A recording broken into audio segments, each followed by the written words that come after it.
You're watching BCTV. We're all about Branford.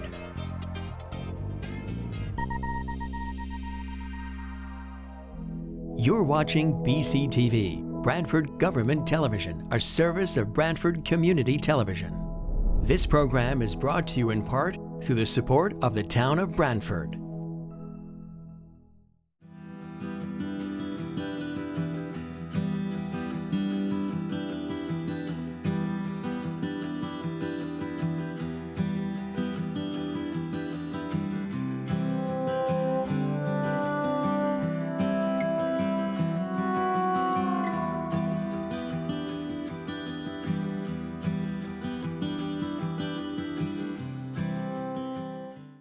Okay, I'd like to call to order a regular meeting of the Board of Police Commissioners on Zoom on Monday, January 10th, and it is 5:30 on the nose. So first, approval of minutes for November's meeting. So moved. Do I hear anyone? So moved. Second? Second. Was that you twice? Okay. That was Rick. All right. Valerie. Then Rick and Valerie. All right, and the report of the chief. The next. Wait. All in favor? All in favor? Aye. Any opposed? Okay, Chief. All right. Good evening, everyone. Before I go into the chief's report real quick, I just want to take a moment and welcome our new commissioner, Janice Hagee Margolis. Very happy to have her on board. I think she's going to bring a lot to the table for us. For those in the public that don't know, Janice spent a lot of time with MAD, and her background is well suited to assist us as we move forward in the future with some of the challenges here in law enforcement. So, we wish Tony LaSalle the best and as he goes forward, but we're really welcome Janice here to the group. Thank you very much. Happy to be here. Welcome, Janice. Thank you. Welcome, Janice. So basically, you have the packets. As far as the CompStat report, when we look at it, our part one crime numbers, some good news there. Those are our robberies, our burglaries, some of the larcenies and auto thefts. We saw those go down, roughly 30%. That's good. We always want to see that. Our car theft numbers have been dropping. They're certainly not eliminated, but they have been dropping. I think what's happening is there are some of our efforts, but also the groups that are doing this are spreading out and they're going to other towns. So let's keep our fingers crossed that doesn't circle back and we see that increase. But, as we continue with these COVID years and some of the uncertainty there, these are encouraging numbers for us and for the community. With that said, unfortunately, we see the byproducts of other issues. We have a 30% increase in our mental health calls. And also that number almost replicates itself again for the drug overdoses. Now, we know that we've had such a focus on that in the past year or so because of our numbers are so high, and we brought on the social worker. So I think some of these numbers are the calls for service, and other ones are also some greater awareness by the officers in making referrals for other issues. And, we know that the fentanyl and, the drug crisis hasn't gone away. It kind of took a back seat with some of the COVID, but that's with us. And we do have some discussions about some things we'd like to pursue in this year. Along the crime lines also, we may have highlighted since we last met or at the last meeting, but the detectives worked real hard. They did make an arrest of a 17-year-old juvenile from Bristol, multiple other suspects in a nighttime burglary, one of them that happened over on Boston Park area back in September. Again, this offender has many cases pending. We'll wait and see what the outcome is, but they are, with cases like that, they are investing significant time and effort through DNA and all those methods, and very proud of their work. Those nighttime burglaries, you've heard me say before, those are of great concern. and we do have closure on a few of those cases. We have not been immune from the COVID crisis, specifically the new variant and the spread. A few weeks ago, we've been experiencing some serious staffing shortages with a number of officers being out.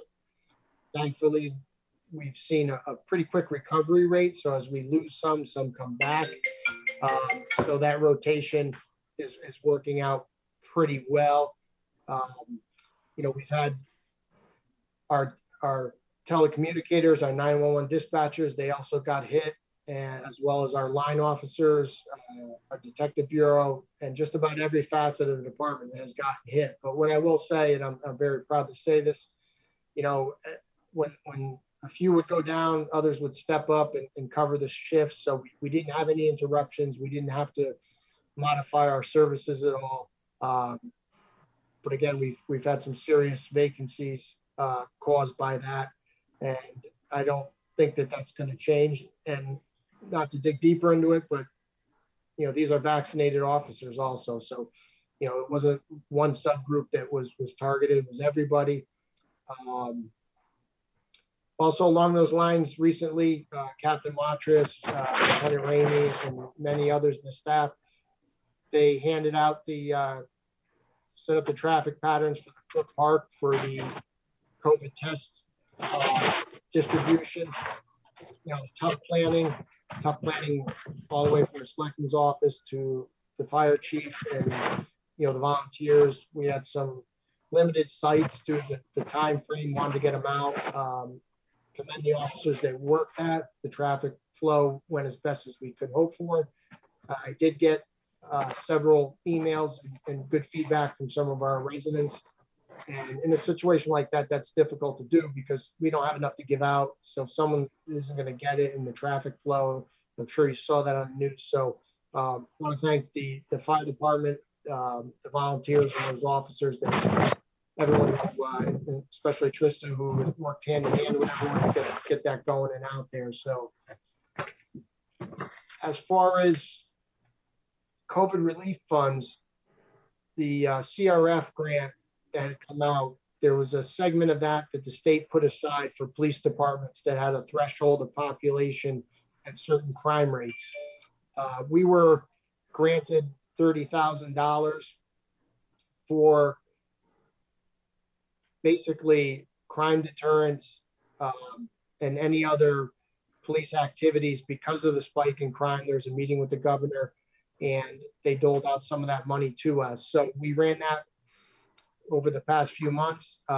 We just fell short of the 30,000, but what we did was we ran deterrent patrols in our shopping districts and the residential areas at night, targeting the stolen car issues that we had. And we also put a big focus on domestic violence. We went after domestic violence offenders who had warrants pending, or what we felt were high value targets in the sense that they had some serious charges pending. And we had great success with that with the officers that worked those details. So we followed up on a lot of domestic violence cases and some of the offenders that were outstanding, as well as the deterrent patrol. Lieutenant Ramey helped administer that grant, and that really worked out very well for us. And it was a good opportunity, and who knows, our efforts may have paid off with some of the numbers you saw that were pretty encouraging. As far as the forfeiture report, nothing to report, nothing in, nothing out at this point. In letters, some of the correspondence, we had a case over on Leeds Island Road back in November where a group of people decided that they were going to break into a home and try to live there and squat there and steal some of the appliances. The officers went there when the property owner was there with a contractor and discovered them. The officers made entry and made some apprehensions, and it actually spawned into a little bigger investigation. But the property owner sent us a letter wanting to commend Officer Burkhart, Iavana, Sergeant Kineski, and Officer Massey on how quickly and how efficiently they handled that case and made the apprehension. going back to Thanksgiving, we did raise and we got 30 turkeys and 55 pounds of food that we gave to the Branford Food Pantry. Jay Webb, the director, sent me a nice letter thanking us. This is something we've been doing for a few years, right around that time, to help them bolster their inventory. And lastly, from a Indian Neck area resident who decided to start their car at 4 a.m. and it unlocked, and one of the officers on midnight patrol saw that, stopped, actually made contact with the resident and informed them was probably not the best thing to do in light of all the cars that were being stolen. So she just wanted to reach out and thank us for the heads up and very observant police work at that time of night. So, you know, the midnight officers, they're out there, they're out there, they're doing their thing. And that's just a good representation of good patrolling, knowing your community and your district. That's all I have on my side. I'll give it to the deputy chief at this point. He can give you an update on the mental health calls and the social worker, as well as our building project and building. Thank you, Chief. So, you know, as you know, our mental health police social worker project has been going along very well. So just a few of the highlights from the past month. Danielle ended up becoming very involved in several family violence cases. On those cases, she was able to provide support for victims. She completed safety plans with victims, provided follow-up with the victims to see how they were doing and checking on their well-being. And then she also made some notifications to when offenders were released on those cases to the victim, so the victim was aware of the release. She completed mental health assessments on arrestees that we had here at the PD and on victims. Some of those assessments led to emergency evaluation committals on both arrestees and victims. She's been involved actively collaborating with BH Care on several cases, including proper residential placement for 2 individuals in the past month that the police department saw on repeated calls for service. So she's basically working to identify the proper place for these individuals to live. They have care through BH Care, but they need a higher level of care. So she's acting as an advocate for both them, those individuals, and the police department, because we've been going to multiple calls for service with these individuals. So that's been, you know, a great part of the program that we're proud of. So oftentimes BH Care may not be aware of the volume of police contacts that these individuals are having with our police department. So Danielle is able to track those contacts and then take corrective actions to address those issues. Additionally, she completed a mental health assessment on a student who made threats at one of our schools. And then she worked with the school and the family to get the student treatment at Branford Counseling.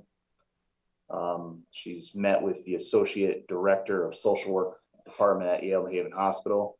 So she's now attending their staff meetings, both to promote and discuss the position and her role here at the PD. So she's been very busy. It's just been the last month. So for the building project, we've been working with the architect, Brian Humes, from Jakunski and Humes, and he's completed a draft space needs assessment for our building. So he supplied us with that draft. He also supplied us with draft proposals for renovations to both our lower level and our main floor, as well as a schematic for proposed changes to the exterior of the building. So as we mentioned in the past, we've had issues with moisture content, water intrusion on a lower level, our cell block, which is outdated and not to current standards for housing prisoners. We've had a problem with some leaks in the roof during heavy rain and some HVAC issues that need to be corrected inside the building. And then on the outside, we're looking to increase some security. There's some security needs that need to be increased. So we're in the process now of setting up dates for the architectural team of engineers to visit the site, just to review the existing mechanical, electrical, plumbing systems, and fire protection systems to see what the needs are on those systems. So that's what we're currently working on. And I have training, just quick training update for the months of November and December. We completed TASER recertification training for the entire department. Completed use of force trainings, including the Virtua system, which some of you may remember from your experience in Milford. Several officers were also trained in crisis intervention training, which brings us to over 90% of the department. And then we had an officer that attended a DUI and a DRE testimony training, and another officer who took a crime scene investigation training. And then we completed some yearly trainings that we have, annual trainings to include human trafficking, bloodborne pathogens, incident command systems, and a mental health refresher department wide. So definitely busy with training, and that's all I have. Okay, does anyone have any, Chief? And when they're done with the needs assessment, with the mechanical end of it, and the identified security needs, he'll present us with the report. We will get to you for your review.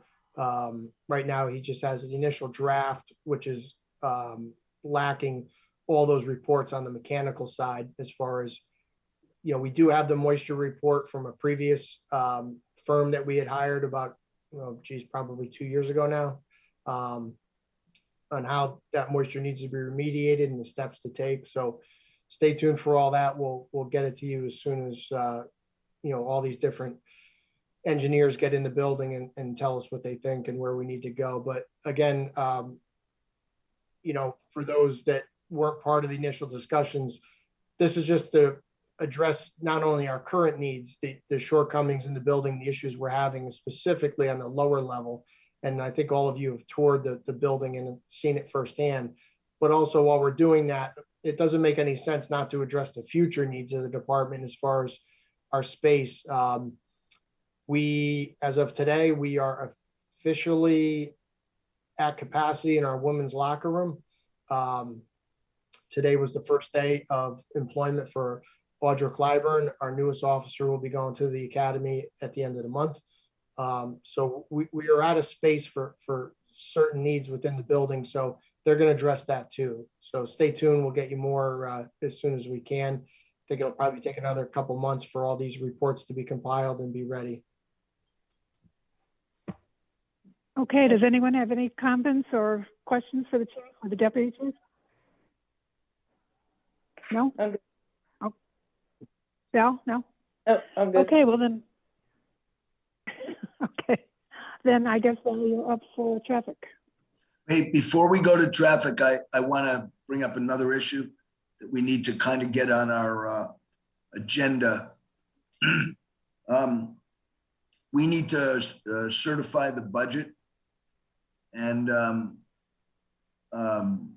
our body does. So we need to have some kind of interim meeting between now and maybe next month, where we can review the budget and then sign off on it so that it can go forward from here.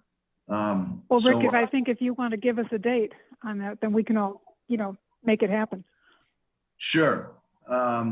Well, Chief, you have a date that's good for you when you guys are ready to meet with myself. Janice, I don't know if you have any interest in being on the budget committee, but I believe Tony was on the budget committee. So I think that would be the— Janice is on the budget committee. Okay. She's on. Okay, good. So minimally, we need two. So I don't know, are you good for next week? Yeah, I'll be in touch. We'll send something out. We can Okay. Yeah. do, we don't have to decide now. No, but I want to make sure that it gets on the agenda for next meeting. That's my point. I want to make sure it gets on the agenda so that we can ratify it. Yeah. Krista? I'll get something. We can do it Zoom or meet at the PD, and that would be the timeline of the budget submissions. But not to have a spoiler alert, but myself and the deputy looked at it, and as of right now, where we are and what we're experiencing with call volume and a host of other issues, we can discuss it. But I don't have anything exciting that's going to be in there. So it should be. We can go through it and we'll explain the rationale behind all that. But I'll get something out to you this week. Okay, Please, I'll also, if I could make my. I was just going to say I'll make myself available. Okay, Chief, I would request that when we meet, we do it at the police station. This Zoom stuff makes me crazy. I know, but that's So going to be I think- hard for me as I'm up in Vermont. Or we can meet in Vermont, maybe. You can go. Yes, you can all come up here. Bring your skis. Perfect. Okay, all right. Well, Val, do you want to pick up on the Sure. traffic? Traffic, yes. 4 requests. Number 1, a request for officer enforcement and speed trailers on Flax Mill Road. At this time, we are taking no action until things change in that area. Number 2, request for speed trailer on Pine Orchard and Knollwood. We have set up a speed trailer there. It was in place for about a month. And traffic and enforcement was accomplished there because the trailer was set up. Number 3, follow up on line of sight issue at the corner of Isabel Lane and South Montouise.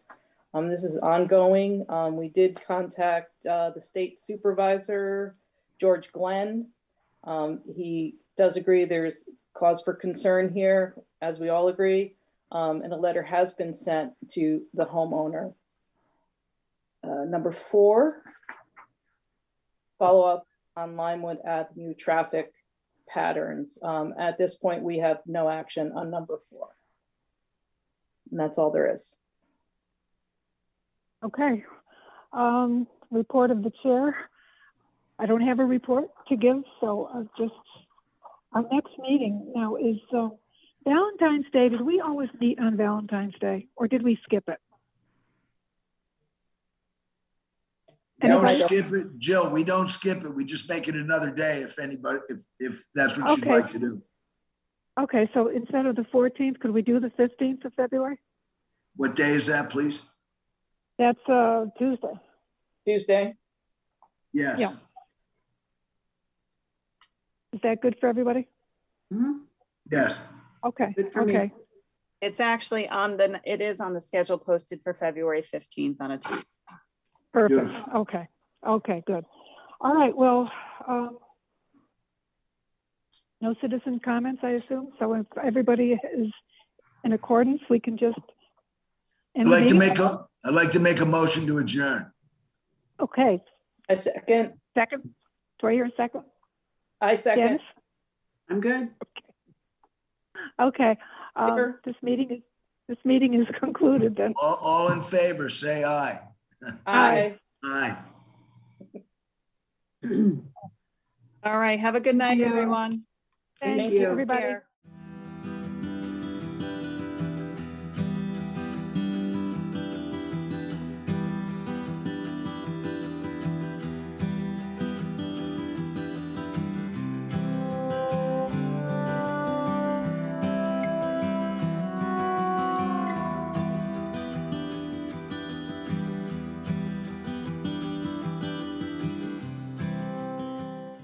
This program was brought to you in part through the support of the Town of Branford. Watch town meetings and other videos on demand at BranfordTV.org.